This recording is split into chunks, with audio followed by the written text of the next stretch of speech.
Namaste bankers, मैं Kanika Sharma SBI PO. I welcome you all to my channel. Hope you all are very good and doing great in your life. So first of all, I wish you all a very happy new year and plus आज IBPS RRB PO and clerk का result भी out हुआ है. So जो लोग भी selected candidates हैं उनको मेरी तरफ से बहुत सारी best wishes and I hope कि आप लोगों की लाइफ की जो नई जर्नी स्टार्ट हुई है वो काफ़ी अच्छी रहे. बस लाइफ का एक पड़ाव आपने पार कर लिया है, इससे भी बहुत आगे जाना है एंड आई विश कि आप सक्सेस के लैडर को बस चढ़ते ही रहें. एंड बहुत सारे लोगों ने आज जो है फेलियर भी फेस करा होगा. सो उन लोगों को एक छोटा सा मोटिवेशन देने के लिए ये वीडियो मैं लेकर के आई हूँ बिकॉज आई थॉट कि इससे बेटर टाइमिंग कुछ नहीं हो सकती इस वीडियो के लिए. ताकि आप लोग मेरे से थोड़ा सा रिलेट कर पाएंगे इस वीडियो की वजह से. आप सबको पता है कि मैं एक SBI PO हूँ, IBPS PO मैंने क्लियर करा है, JNK PO मैंने क्लियर करा है, JNK बैंक क्लर्क क्लियर करा है, SBI क्लर्क क्लियर करा है. ये सब एग्जाम तो मैंने क्लियर करे हैं, लेकिन IBPS RRB PO मैंने फेल किया है. और मतलब मेंस में आके फेल नहीं हुई हूँ मैं, ना इंटरव्यू के बाद फेल हुई हूँ मैं, सिर्फ प्रीलिम्स की पहली जो स्टेज होती है वहीं पर फेल हो गई थी. क्या रीजंस थे मेरी फेलियर के, वो आज आप सबके साथ मैं डिस्कस करूंगी. ये उन लोगों के लिए बहुत बेनिफिशियल होने वाला है जो लोग जो हैं अभी अपनी तैयारी शुरू करने वाले हैं या तैयारी शुरू कर चुके हैं, लेकिन हो सकता है वो इन चीज़ों को फेस करें आगे जाके. और जो लोग मतलब दे चुके हैं एग्जाम वगैरह, मॉक दे चुके हैं, तो वो लोग मेरे से रिलेट कर पाएंगे. Let's just begin the story of my failure. IBPS RRB PO का मैंने 2020 में एग्जाम दिया था. 2020 में जितने भी एग्जाम दिए थे मैंने, वो सबसे पहला जो एग्जाम के लिए मैं अपेयर हुई थी वो था RRB PO के प्रीलिम्स के लिए. मैंने बहुत सारी तैयारी करी थी, उससे पहले मॉक्स भी बहुत सारे लगाए थे. सबसे पहला मेरी फेलियर का कारण था मेरी एनएग्जाइटी. मेरा मतलब एकदम डर जाना, नर्वस हो जाना. मेरी नर्वसनेस और मेरी एनएग्जाइटी जो थी वो सबसे बड़ा हर्डल बनी मेरी इस एग्जाम में. बिकॉज क्या हुआ कि सबसे पहला एग्जाम देने गई मैं 2020 में, अच्छी सी प्रिपरेशन करने के बाद जो सबसे पहला एग्जाम देने के लिए गई थी वो यही था.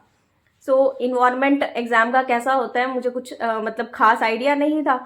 गई मैं, जब एग्जाम स्टार्ट हुआ उससे पहले तक मैं एकदम नॉर्मल थी, कुछ टेंशन वेंशन नहीं थी. लेकिन जैसे ही एग्जाम स्टार्ट हुआ मेरा एंग्जाइटी लेवल जो था वो इंक्रीज हो गया, नर्वसनेस इंक्रीज हो गई. एकदम हाथ पैर जो है ना, बोलते हैं एकदम प्रॉपर जैसे डर रहे होते हो ना आप.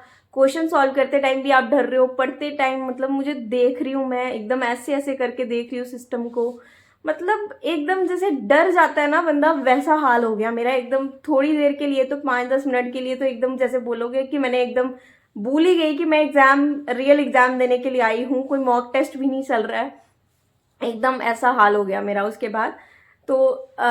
सबसे बड़ा रीज़न मुझे लगता है वो यही था, एंग्जाइटी या नर्वसनेस. जो मैं आप लोगों को कहती हूँ कि एंग्जाइटी नहीं होनी चाहिए, नर्वसनेस नहीं होनी चाहिए, वो इसी वजह से कहती हूँ क्योंकि मैंने अपना एक एग्ज़ाम इसकी वजह से ख़राब किया था. आई नो कि एंग्जाइटी या नर्वसनेस आपके एग्ज़ाम को कितना ज़्यादा ख़राब करवा सकती है. सेकेंड जो मेरी फेलियर का रीज़न था वो था कि चेंज ऑफ इंटरफेस. जो सबसे पहले 2020 में एग्ज़ाम हुआ जब RRB PO का, तो आपने देखा होगा आजकल इंटरफेस कैसा होता है, हिंदी एंड इस साइड इंग्लिश लैंग्वेज, मतलब हिंदी और इंग्लिश लैंग्वेज एक साथ चल रही होती है. लेकिन जो मैंने मॉक टेस्ट लगाए थे वो सिर्फ सिंगल लैंग्वेज में चलते थे, एक ही लैंग्वेज चलती थी एक टाइम पे. मतलब अगर मैंने हिंदी चूज करी होती तो हिंदी चलती, इंग्लिश चूज करी होती तो सिर्फ और सिर्फ इंग्लिश के आते. लेकिन RRB PO का एग्जाम जो सबसे पहला हुआ था उसमें इंटरफेस ही चेंज हो गया. जो सबसे ज़्यादा एंग्जाइटी मेरी बढ़ी थी वो इंटरफेस चेंज होने की वजह से भी बढ़ी थी.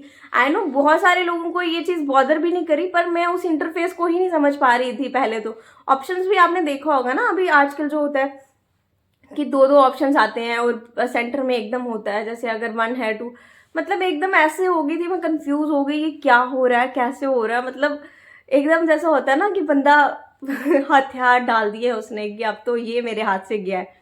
इंटरफेस ने भी मेरी हालत बहुत ख़राब करवा दी थी. उसके बाद मैंने मतलब जो मेरा उसके बाद एक और जो ब्लंडर मैंने किया था वो था कि मैंने सबसे पहले पजल चूज़ कर ली सॉल्व करने के लिए रीजनिंग में, और उस पजल में मैं स्टक हो गई, अटक गई एकदम से. जबकि वो इतनी टफ पजल नहीं थी, इजी पजल थी, बट क्या हो गया कि मैं बहुत ज़्यादा कंफ्यूज हो गई थी, एंग्जाइटी लेवल बहुत ज़्यादा इंक्रीज हो गया था, नर्वसनेस बहुत इंक्रीज हो गई थी। तो मतलब एकदम मैं पजल में एकदम स्टक सी हो गई। उसके बाद सिर्फ मेरे पास जब मेरे को होश आया तब अपने आप को जब थोड़ा समझा पाई कि मैं एग्जाम पे बैठी हूँ एग्जाम सेंटर में। तो सिर्फ 10 मिनट रह गए थे रीजनिंग सेक्शन के लिए और मैं उस सेक्शन में जितना कर पाती थी मैंने किया।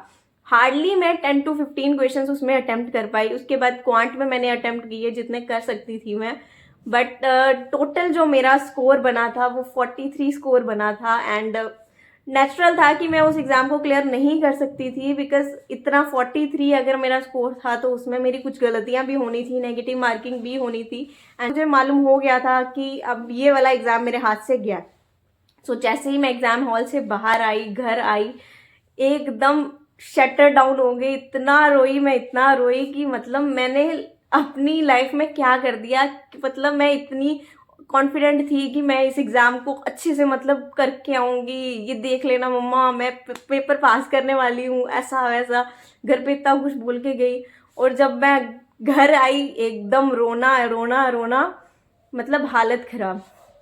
पर फिर 1-2 दिन इस चीज़ का मतलब गम मनाने के बाद फिर मैंने खुद को संभाला। एसबीआई क्लर्क का उसके बाद एग्ज़ाम था कि नहीं, कुछ नहीं होता, पहला फेलियर है, पहली बार ऐसा हुआ है, कोई टेंशन नहीं है।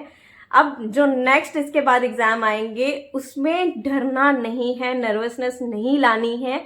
सो ये चीज़ मेरी पहले फेलियर ने मुझे सिखाई कि डर क्या होता है और डर आपकी जो पूरी परफॉर्मेंस है किस तरह से उसको हैम्पर करता है। ऐसा नहीं था कि मैं मतलब जानती नहीं थी या मुझे कोई क्वेश्चन सॉल्व नहीं करना आता था, बट मैं एकदम से उन चीज़ों में स्टक हो गई थोड़ी देर के लिए। और जब मैं स्टक हो गई तो मेरे लिए तो उन चीज़ों से ओवरकम करना, और जब टाइम ही थोड़ा सा बच गया था मेरे पास तो मैं जितना कर सकती थी मैंने किया, बट उतना नहीं हो पाया परफॉर्म मेरे से अच्छा, जो मैं जानती थी ऑब्वियसली नहीं होगा।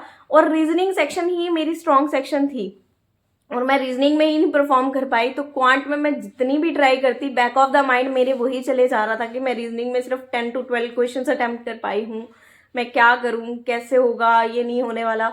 वो सब चीज़ें एकदम बैक ऑफ द माइंड चलती जा रही थी, चलती जा रही थी। तो आई वॉज डैम श्योर कि ये एग्ज़ाम मेरे हाथ से निकल चुका है, इसको मैं चाह के भी नहीं ठीक कर सकती। सो आप लोगों को ये चीज़ जो है अवॉइड करनी है अपने एग्जाम में। जो लोग भी अभी एग्जाम देने जाएंगे या जो दे रहे हैं, जिन लोगों का आज का रिजल्ट जो था वो कुछ अच्छा नहीं रहा, उनके लिए भी यही है कि सेम, अगर मैंने आरआरबी पीओ में मैं अच्छा परफॉर्म नहीं कर पाई तो इसका मतलब ये नहीं था कि मेरी दुनिया ही खत्म होगी। उसके बाद मैंने back to back in line एक साथ एग्जाम्स निकाले। सो फेलियर से आप बहुत सारी चीज़ें सीखते हो और ऐसा नहीं है अपॉर्चुनिटी आपके लिए एक ही है, बहुत सारी अपॉर्चुनिटीज़ हैं। सिर्फ अपने आप को उन चीज़ों के लिए प्रिपेयर करना है। और मेरी तरफ से यही एडवाइस है कि अभी जितने भी आपके नेक्स्ट एग्जाम्स आने वाले हैं उन पे फोकस करिए एंड एकदम रिलैक्स हो जाइए। और I hope and I wish कि इस साल जो लोग भी सीरियसली मतलब बहुत ज़्यादा तैयारी कर रहे हैं उन लोगों के ड्रीम्स फुलफिल हो जाएं और वो लोग अपना फाइनल एम जो है वो अचीव कर ले। So that's all from my side. Hope you like this video. Do like, share, comment and subscribe. Thanks for watching.